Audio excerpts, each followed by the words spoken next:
At this time, I have the honor to present to you the moral leader of our nation. I have the pleasure to present to you Dr. Martin Luther King, Jr.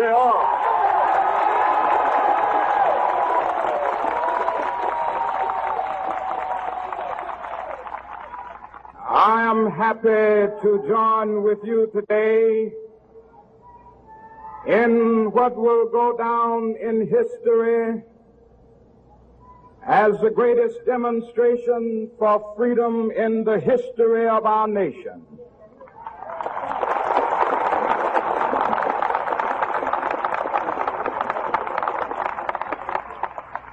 Five score years ago,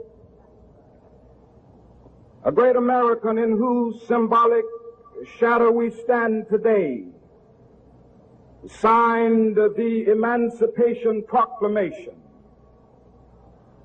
This momentous decree came as a great beacon light of hope to millions of Negro slaves who had been seared in the flames of withering injustice. It came as a joyous daybreak to end the long night of their captivity. But 100 years later, the Negro still is not free. 100 years later, the life of the Negro is still sadly crippled by the manacles of segregation and the chains of discrimination. 100 years later, the Negro lives on a lonely island of poverty in the midst of a vast ocean of material prosperity. 100 years later,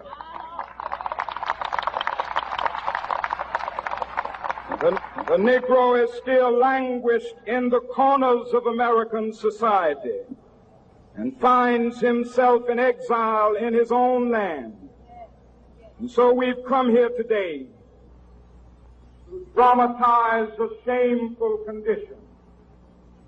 In a sense, we've come to our nation's capital to cash a check.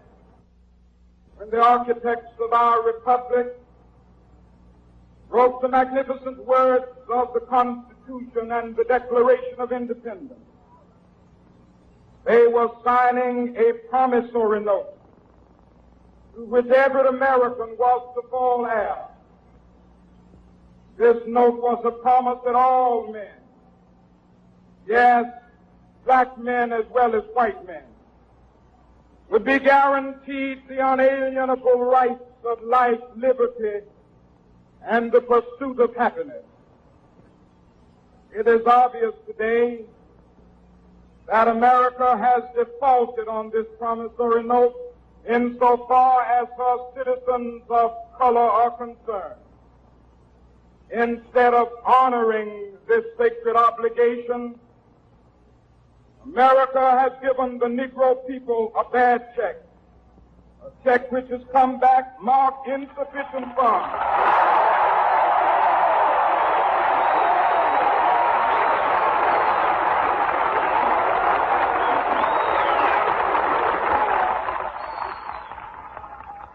But we refuse to believe that the Bank of Justice is bankrupt. We refuse to believe that there are insufficient funds in the great vaults of opportunity of this nation. So we've come to cash this check, a check that will give us upon demand the riches of freedom and the security of justice.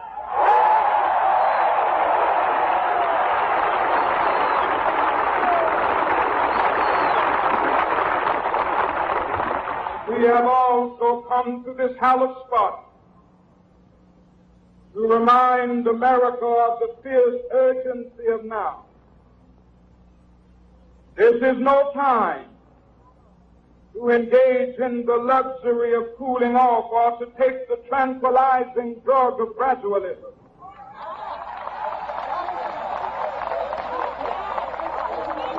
Now is the time to make real the promises of democracy. Now is the time to rise from the dark and desolate valley of segregation to the sunlit path of racial justice. Now is the time to lift our nation from the quicksands of racial injustice to the solid rock of brotherhood. Now is the time to make justice a reality for all of God's children. It would be fatal for the nation to overlook the urgency of the moment. This sweltering summer of the Negro's legitimate discontent will not pass until there is an invigorating autumn of freedom and equality. 1963 is not an end, but a beginning. Those who hope that the Negro needed to blow off steam and will now be content will have a rude awakening if the nation returns to business as usual.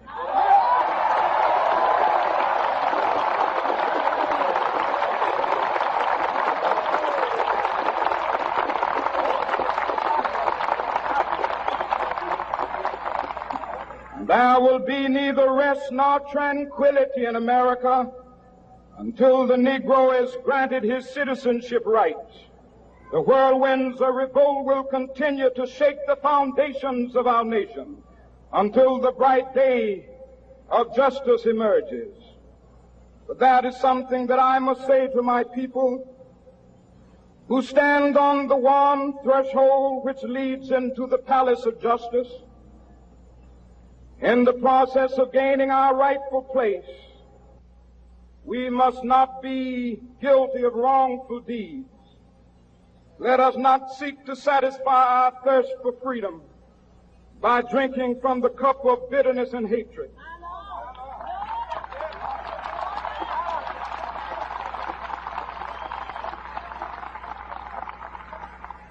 We must forever conduct our struggle on the high plane of dignity and discipline. We must not allow our creative protests to degenerate into physical violence. Again and again, we must rise to the majestic heights of meeting physical force with soul force. The marvelous new militancy which has engulfed the Negro community must not lead us to a distrust of all white people. For many of our white brothers, as evidenced by their presence here today, have come to realize that their destiny is tied up with our destiny.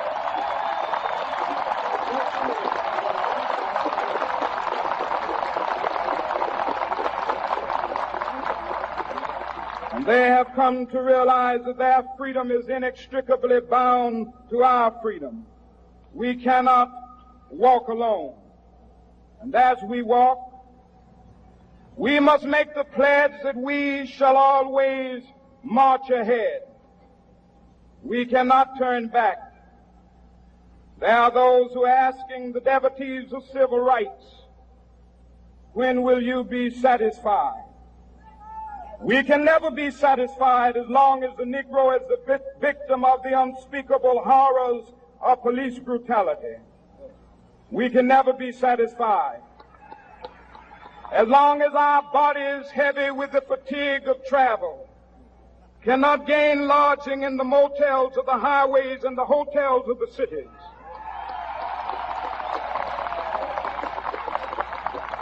We cannot be satisfied as long as the Negro's basic mobility is from a smaller ghetto to a larger one. We can never be satisfied as long as our children are stripped of their selfhood and robbed of their dignity by signs stating for whites only.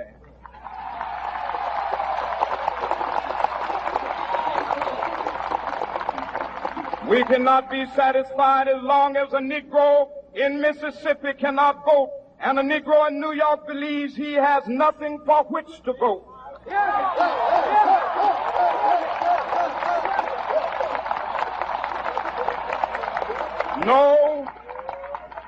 No, we are not satisfied, and we will not be satisfied until justice rolls down like waters and righteousness like a mighty stream.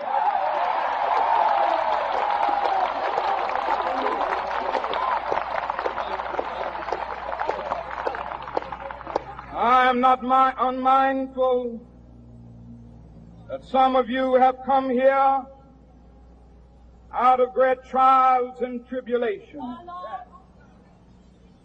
Some of you have come fresh from narrow jail cells. Some of you have come from areas where your quest for freedom left you battered by the storms of persecution and staggered by the winds of police brutality. You have been the veterans of creative suffering. Continue to work with the faith that unearned suffering is redemptive. Go back to Mississippi. Go back to Alabama. Go back to South Carolina. Go back to Georgia. Go back to Louisiana. Go back to the slums and ghettos of our northern cities. Knowing that somehow this situation can and will be changed. Let us not wallow in the valley of despair. I say to you today, my friend,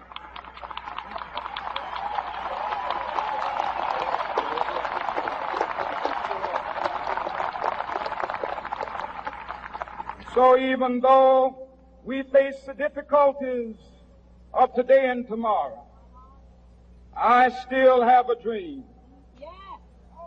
It is a dream deeply rooted in the American dream. I have a dream that one day this nation will rise up and live out the true meaning of its creed. We hold these truths to be self-evident, that all men are created equal.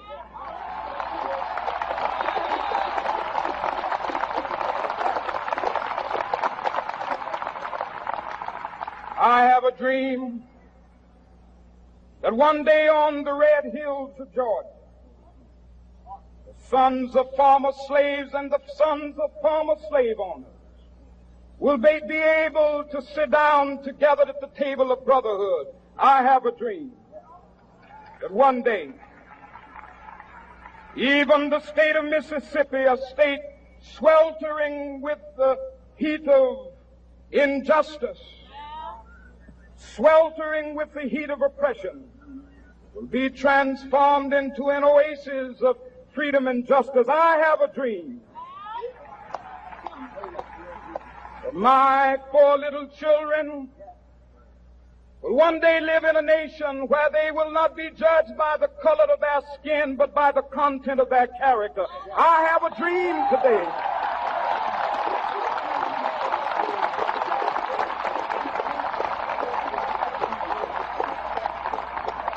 I have a dream that one day, down in Alabama, with its vicious racists, with its governor having his lips dripping with the words of interposition and nullification, one day right there in Alabama, little black boys and black girls will be able to join hands with little white boys and white girls as sisters and brothers. I have a dream today.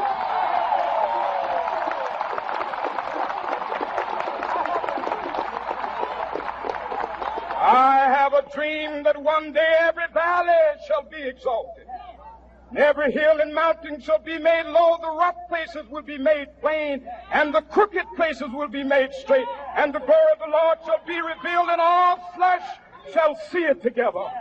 This is our hope. This is the faith that I go back to the South with. With this faith, we will be able to hew out of the mountain of despair a stone of hope. With this faith, we will be able to transform the jangling discords of our nation into a beautiful symphony of brotherhood. With this faith, we will be able to work together, to pray together, to struggle together, to go to jail together, to stand up for freedom together, knowing that we will be free one day. This will be the day. This will be the day when all of God's children will be able to sing with new meaning, my country, 'tis of thee. Sweet land of liberty, of thee I sing. Land where my fathers died, land of the pilgrim's pride. From every mountainside, Let freedom ring, and if America is to be a great nation, this must become true. And so let freedom ring from the prodigious hilltops of New Hampshire. Let freedom ring from the mighty mountains of New York. Let freedom ring from the heightening Alleghenies of Pennsylvania. Let freedom ring from the snow-capped Rockies of Colorado. Let freedom ring from the curvaceous slopes of California. But not only that, let freedom ring from Stone Mountain of Georgia. Let freedom ring from Lookout Mountain of Tennessee. Let freedom ring from every hill and molehill of Mississippi, from every mountainside. Let freedom ring, and when this happens,